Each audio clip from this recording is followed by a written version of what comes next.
The metal crate made a loud thud as Jack dropped it onto the loading dock of Blue Star Station. The sound echoed through the massive cargo bay, drawing curious looks from the various alien creatures going about their business. He wiped the sweat from his forehead and checked his manifest tablet, not paying attention to their stares. After 10 years of hauling cargo through space, he was used to being the only human around.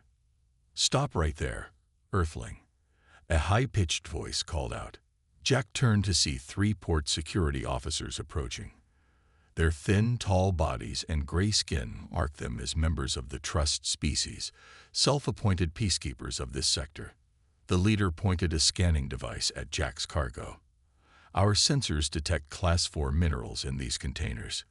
Primitive species are not authorized to transport such valuable materials." Jack took a deep breath and kept his voice steady. "There must be some mistake. I have all the proper permits right here." He held up his tablet, displaying the cargo authorization codes. 10 years ago, he might have gotten angry at being called primitive. Now he knew better. The trust officer waved away the tablet with one of his 4 arms. "These permits are invalid. Everyone knows humans lack the mental capacity to handle complex trade goods. Your kind belongs in the outer sectors with the other developing species." The other 2 officers moved to flank the cargo containers. "Look," Jack said calmly, "I've been running this route for a decade without any problems. My company has all the required certifications. You can check with station control." He could feel his heart rate rising slightly, but kept his expression neutral.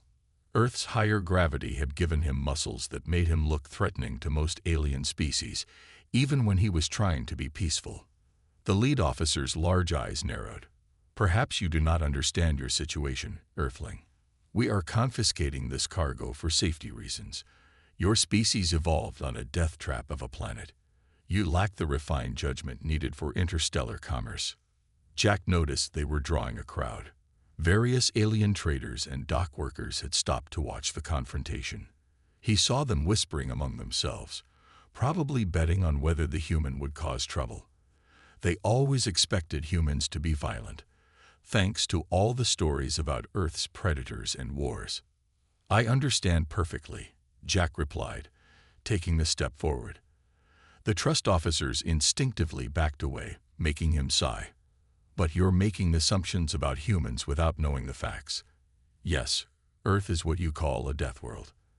That's exactly why we're good at this job." He patted one of the cargo containers. "These crates are heavy in standard gravity. Most species need loading machines to move them. I can handle them manually if needed. That means fewer equipment failures and faster loading times." The lead officer's skin shifted to a lighter shade of gray, a sign of uncertainty in his species. "Physical strength means nothing. Your primitive brains cannot grasp the complexities of." A loud alarm cut through the air, making most of the aliens in the cargo bay flinch and cover their hearing organs. Jack recognized it as a pressure warning. Something was wrong with the station's atmospheric systems. The trust officers looked around in panic as the artificial gravity began to fluctuate. "Everyone stay calm," Jack shouted, his voice carrying easily through the thin atmosphere. Years of emergency drills on Earth kicked in. The safety barriers are still holding. "Make your way to the nearest pressure shelter." He quickly secured his cargo containers, then began helping confused aliens find their way to the shelters. His Earth-evolved lungs could handle the thinning air much better than most species. The lead trust officer stared at him with all 3 eyes wide. You are not affected by the pressure change." Jack shrugged as he guided a group of smaller aliens toward safety. "Earth's atmosphere varies a lot more than this. We're used to it. Now either help me get these people to shelter, or get out of the way." The officer's skin shifted to pure white. "Complete surrender. I will help. Perhaps we were hasty in our judgment of your species." "We can discuss it later," Jack said, already moving to assist another group of panicked aliens. "Right now, we have work to do." As he continued his rescue efforts, he could hear the whispers spreading through the crowd. The human wasn't primitive at all. The human knew exactly what to do. The human wasn't even scared. Just another day at work for someone from Earth, Jack thought, though he had a feeling his future cargo runs would be a lot smoother after this. 30 years before Jack's encounter at Blue Star Station, the massive alien ship appeared in Earth's orbit without warning. The world's governments scrambled to respond, but before they could decide on a course of action, the ship sent its message. "We are the Galactic Council. You are not alone." Professor Tom Green remembered that day clearly as he stood before the alien delegation in the United Nations building. He was chosen to explain human history to them, but the aliens seemed more interested in Earth itself than its people. "Impossible," the lead alien observer said, its tentacles waving in agitation. No intelligent life could evolve in these conditions. The alien's environmental suit hummed loudly as it adjusted to Earth's heavy gravity. The atmospheric oxygen levels alone should prevent advanced life. Tom tried to hide his frustration. For 3 days, the aliens had dismissed every piece of evidence he showed them. "Yet here we are," he said, pointing to the display screen showing Earth's lot of life. "Our planet's conditions made us stronger. The high gravity gave us dense muscles and strong bones. The oxygen-rich air lets us run for hours without tiring." The second alien, a floating creature that looked like a glowing cloud, moved forward. "You claim your people have already reached your moon, without anti-gravity technology, in these crushing conditions." "Yes," Tom replied. "We built chemical rockets powerful enough to break free of Earth's gravity. It wasn't easy, but humans have always been good at solving difficult problems." He brought up images of the early space program, showing astronauts walking on the moon. The third alien, who had been quiet until now, suddenly spoke. Its metallic voice carried a note of alarm. "Records indicate humans have survived falls from great heights, extreme temperatures, and even brief exposure to vacuum. Is this accurate?" Tom nodded. "There are many documented cases. Our bodies are remarkably adaptable. We can heal from injuries that would kill other species." He didn't mention that these were extreme examples. No need to frighten their visitors more than necessary. The lead alien turned to its companions, speaking in their own language. Tom's translator picked up words like dangerous and containment. He didn't like where this was going. "The Council must vote to quarantine Earth," the lead alien announced.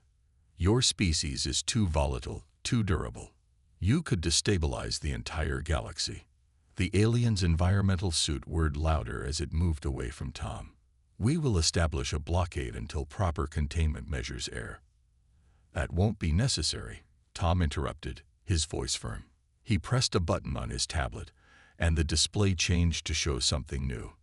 Images of human ships appeared, not just in Earth orbit, but near Mars, Jupiter, and even beyond the solar system. The aliens froze. The glowing one dimmed noticeably. You are already in space, beyond your system. We launched our first interstellar probes 20 years ago," Tom explained. "We have mining operations on Mars and research stations around Jupiter. Humanity isn't confined to Earth anymore. We're already out there." The aliens huddled together, their voices rising in panic. Their translators stopped working, but their agitation was clear. Finally, the lead alien turned back to Tom. "This changes everything," it said. "The Council's protocols for first contact assume primitive planets. But your species survived a death world and reached the stars alone, without help, without guidance." For the first time, Tom heard something like respect in the alien's voice. "We don't want trouble," Tom assured them. "Humans are explorers and traders. We want to join the galactic community. But we won't be confined to our planet. We've worked too hard to reach the stars." The aliens conferred again, this time more calmly. "The Council must reconvene," the lead alien announced. "This situation is unprecedented. But know this, Professor Green, your species will be watched closely. The galaxy has never seen anything like you." Tom smiled. "That's what makes humans special. We face impossible challenges and find a way to overcome them. It's how we survived Earth, and it's how we'll make our way in the galaxy." As the aliens departed, Tom knew this was just the beginning. Humanity's rise to the stars wouldn't be easy, but then again, nothing worth doing ever was. The aliens would learn that underestimating humans was always a mistake. The pressure warning at Blue Star Station stopped as quickly as it had started. Jack helped the last group of aliens out of the shelter, watching as they hurried back to their interrupted business.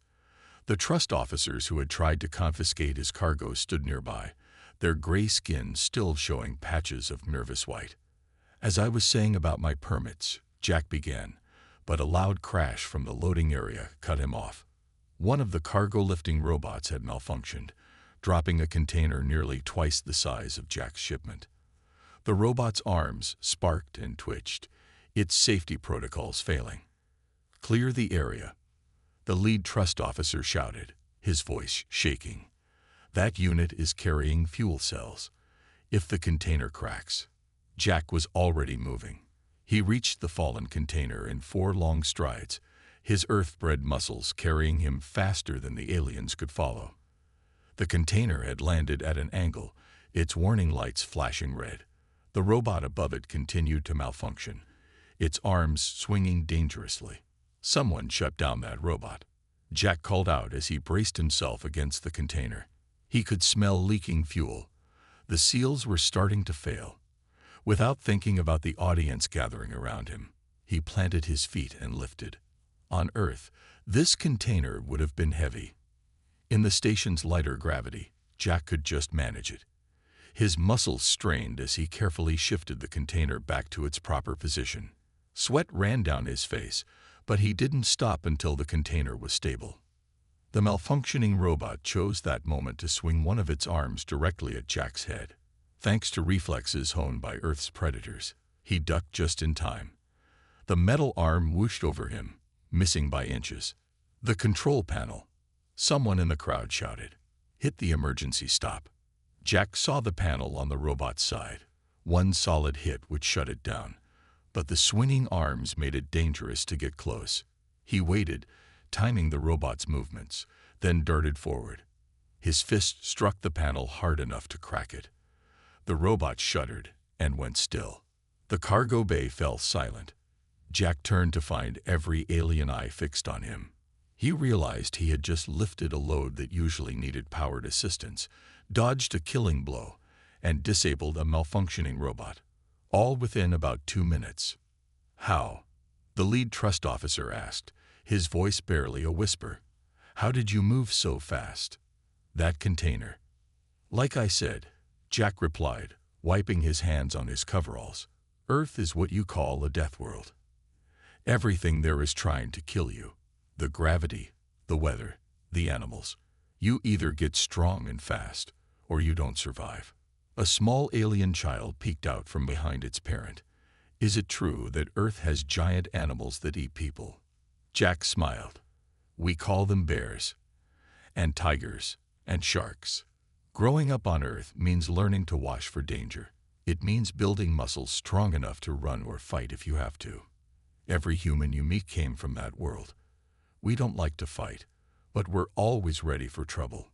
The trust officers approached cautiously.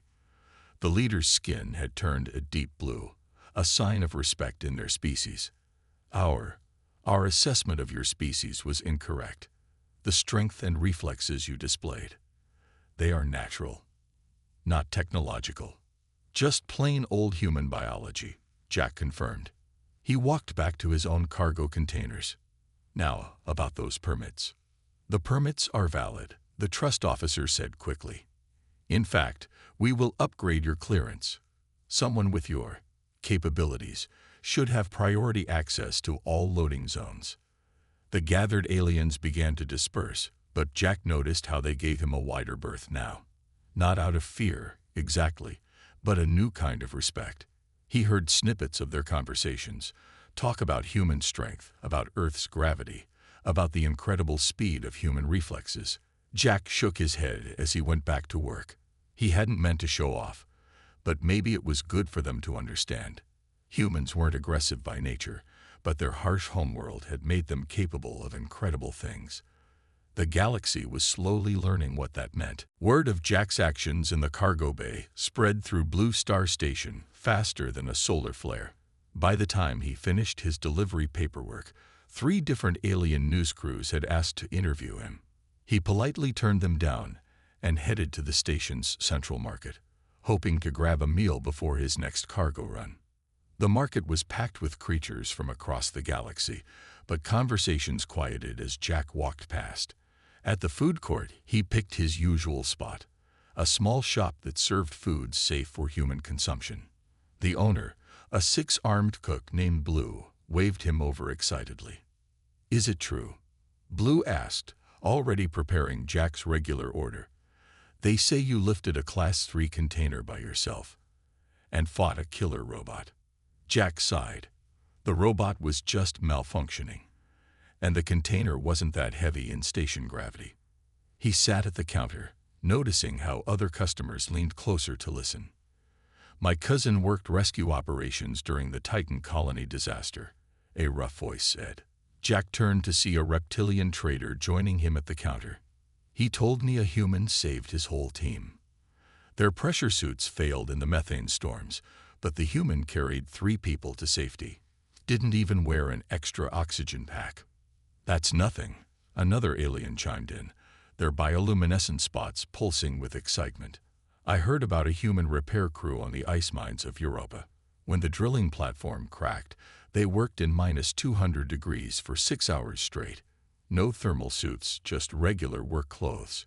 Jack tried to focus on his food, but the stories kept coming. A human who survived 3 days in hard vacuum when their ship lost power. A human crew that manually lifted a crashed shuttle off a trapped alien family. A human child who outran a malfunctioning security drone. Some stories were clearly exaggerated, but many were true. Jack had been there for a few of them himself. "But why are humans so tough?" a young alien asked, its crystalline body reflecting the station's lights. "Why not just use machines like everyone else?" "Because machines break," Jack explained, remembering his father's words. "Earth taught us to rely on ourselves first. When something goes wrong in space, you can't always wait for help. You have to be ready to solve problems with whatever you have."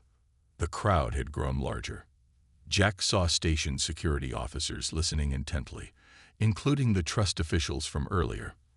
Their attitude had completely changed. Instead of suspicion, they now showed genuine curiosity. "Tell us about Earth animals," someone called out. "Is it true you have creatures that can kill with one bite?" Jack thought about how to answer without scaring them too much. "We have lots of dangerous animals, snakes that can kill with venom, bears that can crush metal with their paws, sharks that can smell blood from far away. But humans learn to survive alongside them. We learn to be cautious, to plan ahead, to work together. That's why humans make such good space crews." Blue added, bringing Jack a second helping. "They're tough enough for any emergency, but smart enough to avoid trouble when they can." The reptilian trader nodded. "My company started hiring human crews last year. Best decision we ever made. Cargo arrives faster, fewer accidents, and they can handle problems that would stop other species cold." "We're not special," Jack insisted, but the aliens shook their heads. "You evolved on a world that should have killed you," the crystalline alien said. "Instead, it made you stronger. That is very special." As Jack finished his meal, he noticed messages coming in on his tablet. Word of the cargo bay incident had reached other stations. Several trading companies were offering him better contracts. The trust officials had upgraded his security clearance to the highest level. Even the Galactic Council was requesting information about human emergency response capabilities. "Maybe now they'll stop calling Earth a death world," Jack said to Blue as he prepared to leave. Blue laughed, all 6 arms waving. "Oh no, Earth is definitely a death world. But now everyone understands. That's what makes humans amazing. You turn death into strength." Jack smiled as he headed back to his ship. The galaxy was changing its view of humans, one story at a time. Not as primitive creatures to be feared, but as powerful allies who could handle whatever space threw at them. After all, nothing in the void could be worse than what Earth had already taught them to overcome. Jack was halfway back to his ship when the station's emergency siren screamed to life again. This time, it wasn't just a simple pressure warning. The main lights flickered and died, leaving only the red emergency strips glowing along the floors. A computer voice echoed through every corridor. Critical failure in life support systems. All residents proceed to emergency shelters immediately. He felt the change in the air almost instantly. The station's atmospheric processors were failing. The artificial gravity stuttered, making several aliens around him float briefly before crashing back to the floor. In the distance, he heard the screech of tearing metal. "This way," Jack shouted, helping up a fallen alien child. Everyone follow the red lights to the shelters. He activated his tablet's emergency mode, which showed him the station's layout. The nearest shelter was 2 sections away, but the direct route was blocked by a security door that had slammed shut during the power failure. 3 more humans appeared from different corridors, other cargo pilots and crew members who had been in the station. Without needing to talk, they instantly organized themselves to help. One started guiding the panicked aliens, another worked on bypassing the security door, and the third began checking the emergency oxygen supplies. "The main processor core is overheating," a station engineer announced over the emergency channel. "We've lost cooling in Section 7. If it melts down, we'll lose life support across the entire station." The alien's voice shook with fear, "But the radiation levels are too high for our repair teams to get close." Jack caught the eye of the nearest human, a cargo handler named Mike. "Radiation's not as bad for us," Jack said. Mike nodded, already understanding. Their Earth-evolved bodies could handle radiation levels that would kill most alien species. "We'll handle it," Jack transmitted back to the engineer. "Just tell us what needs to be done." The engineer's response was shocked. But the heat, the radiation, you'll die." "We're from Earth," Mike replied simply. "This is what we do." Together, Jack and Mike fought their way through the failing station. The gravity continued to fluctuate, but their Earth-trained muscles let them push off walls and grab handholds with practiced ease. The air grew thinner, but their lungs were used to operating in difficult conditions. They found the processor core behind a half-melted door. The room was filled with sickly green light from the overheating systems. Warning signs in 12 different languages screamed about lethal radiation levels. "Just like that reactor leak in Nevada," Mike commented as they forced the door open. The heat hit them like a physical wall. "Though this is a bit warmer." Jack grinned despite the danger. "At least there's no snow this time." Working together, they managed to restart the emergency cooling systems. Their skin reddened from the heat and radiation, but they kept going. Earth's natural radiation, its harsh summers, and its dangerous technologies had prepared them for exactly this kind of situation. When they finally emerged, they found a crowd of aliens waiting nervously. The station's systems were coming back online. The air was normalizing, and the gravity had stabilized. The alien engineers stared at them in disbelief. You actually did it," the engineer stammered. "But our sensors showed radiation levels far above lethal limits. And the heat. Humans are basically radiation roaches," Mike joked, though he was clearly tired. "And Earth's deserts are hotter than your core room." The gathered aliens whispered among themselves, their fear turning to awe. They had just watched humans casually walk into conditions that would have killed any other species in minutes. Not only had Jack and Mike survived, but they had treated it like a routine repair job. A medical team arrived to check them over, but Jack waved them away. "Just need some water and rest," he assured them. "Maybe some burned cream. We've had worse sunburns back home." As they walked away from the grateful crowd, Mike chuckled. "You know, I'm starting to think the aliens might be right about Earth being a death world." "Maybe," Jack agreed, "but it sure comes in handy out here in space." Behind them, he could hear the aliens already starting to spread new stories. The humans who walked through radiation. The Deathworlders who treated lethal conditions like a minor inconvenience. The children of Earth who had turned their deadly planet's lessons into a gift for the galaxy. The next day, Blue Star Station hummed with activity, but something had changed.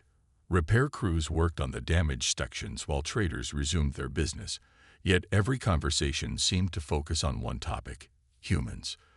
The station's central computer was flooded with information requests about Earth and its people. In the station's main conference room, Jack found himself facing the Galactic Council's Emergency Response Committee. The floating screens around them showed data from yesterday's crisis, including readings from his and Mike's radiation exposure. The alien council members couldn't stop staring at the numbers. "These radiation levels," one council member said, her crystalline form sparkling with agitation, "they exceed our safety scales. Yet you show no serious damage. How is this possible?" Jack thought about how to explain it simply. Earth's magnetic field is weaker than most living worlds. We evolved with more background radiation than your species. Our bodies learn to heal radiation damage quickly. He didn't mention that even humans had limits. No need to worry them more. Another council member, a being made of shifting colors, moved forward. "We have reviewed your planet's environmental data. The temperature range alone should make complex life impossible. Your world swings from freezing to burning in a single rotation. That's why humans are so adaptable," Jack explained. "Earth taught us to handle rapid changes. Hot or cold, thick air or thin, high gravity or low. We adjust quickly because we have to." The council displayed more images on the screens. Humans working in space, surviving accidents, handling emergencies across the galaxy.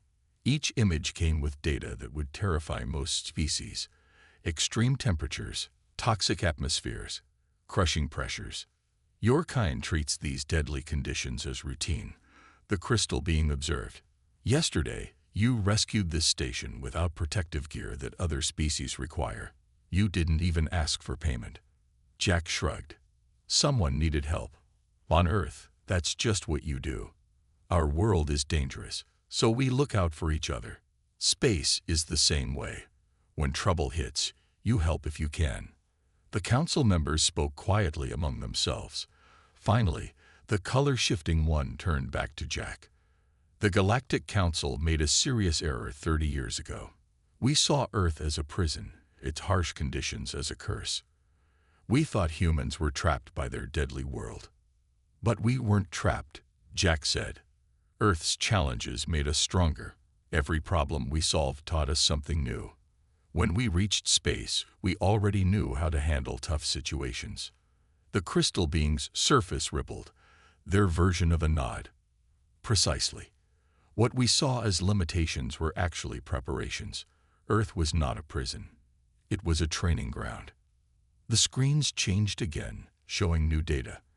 The survival rate of ships with human crew members was significantly higher than average. Space stations with human engineers reported fewer critical failures. Even alien colonies with human workers showed better emergency response times. "We are updating our species classification system," the council announced. "Humans will no longer be labeled as primitives from a death world. Instead, you will be officially recognized as crisis response specialists and survival experts." Jack tried not to smile. "That's a fancy way of saying we're hard to kill." "More than that," the color-shifting being corrected. "You are innovators who turned harsh conditions into advantages, teachers who can help other species learn to survive, protectors who risk their lives to save others." The Crystal One added, "Many species fear their homeworld's dangers. Humans embrace them, learn from them, grow stronger because of them. This is why your kind succeeds in space where others struggle." As Jack left the conference room, he saw crews installing new signs throughout the station. The old warnings about primitive species were being replaced with respect markers usually reserved for advanced civilizations. His tablet buzzed constantly with messages from shipping companies wanting to hire human crews. The galaxy was finally understanding what Earth's children had known all along.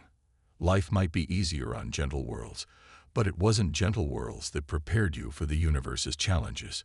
Every hardship Earth had thrown at humanity had been a lesson, every danger a chance to grow stronger. They weren't cursed with a death world.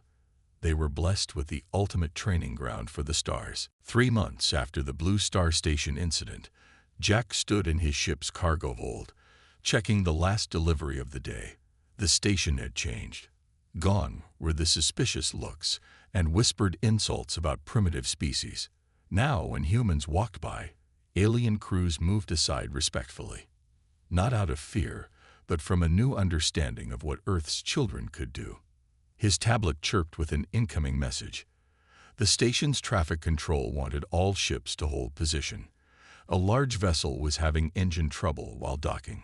Jack looked through his viewport and saw the massive ship, easily 10 times the size of his cargo hauler, drifting dangerously close to the station's outer ring. "Control, this is Earth Ship Terra 5, he called in. "I see the problem. Permission to assist." There was a pause, then an excited response. "A human ship. Yes, please help. The vessel's main drive is failing. They can't maintain position in our gravity field." Just 6 months ago, they would have called for the big rescue tugs. Now they asked for human help first. Jack guided his small ship toward the struggling vessel, remembering similar rescues he'd done back in Earth's asteroid belt. This was actually easier. No random rocks trying to smash his ship. "Attention damaged vessel," Jack transmitted. "This is Terra 5. I'm going to stabilize you with my push beams. Just hold steady." His ship's computers calculated the physics automatically, but Jack could have done it by hand if needed. Growing up in Earth's gravity made you good at understanding forces and momentum. The alien ship's captain responded quickly. "Received, Terra 5. But your ship is so small. Our mass readings indicate." "Mass readings don't matter much to humans," Jack interrupted with a smile. "We're used to working with heavy things." He positioned his ship carefully, then activated the push beams. The bigger ship's drift slowly stopped, then reversed. Jack guided it smoothly into its dock, making it look easy. Station control burst into happy chatter. The alien ship's crew sent messages of thanks. Jack just nodded and went back to his cargo work. For him, it was just another day at the office. Later, in the station's observation deck, Jack sat with Blue and watched ships come and go through the massive windows. A group of young aliens sat nearby, obviously trying to work up the courage to approach him. Finally, one of them came over. "Is it true?" the young alien asked. "Are you really from Earth?" Jack nodded. "Born and raised there." "What's it like?" Another one asked, moving closer. "Living on a death world." Jack thought about his home, about the mountains that could kill you with their height and weather, about oceans full of creatures that had hunted humans for millions of years, about storms that could level cities and deserts that could bake you alive. "It's beautiful," he said finally. "Everything that makes Earth dangerous also makes it amazing. The gravity that makes us strong lets us build tall mountains. The thick air that carries storms also makes our skies blue. The same sunlight that can burn you also feeds endless forests." The young aliens listened with wide eyes as Jack continued. "Earth taught us important things: how to be strong but careful, how to respect danger without fearing it, how to help each other survive. Those lessons make us good space travelers." A new ship appeared through the docking port, one of the latest Earth designs. Its hull was stronger than standard, its systems tougher than normal. The aliens watched it dock with obvious admiration. "The galaxy's changing," Blue observed, watching the ship. "Humans aren't outsiders anymore. You're teachers now, showing us how to be stronger." Jack smiled as he stood up. He had another cargo run to prepare for, more work to do. Around him, the station hummed with life from 100 worlds. But now humans moved through it as equals. No, as leaders. Their hard world had taught them lessons the galaxy needed. "That's the funny thing about coming from a death world," Jack said as he headed for his ship. It makes you really good at helping others live." Behind him, he heard the young aliens whispering excitedly. They weren't scared of humans anymore. Instead, they wanted to learn from them, to understand how Earth's children had turned their harsh world's lessons into strength among the stars. No one dared mess with Deathworlders in space anymore, but now it wasn't because of fear, it was because of respect.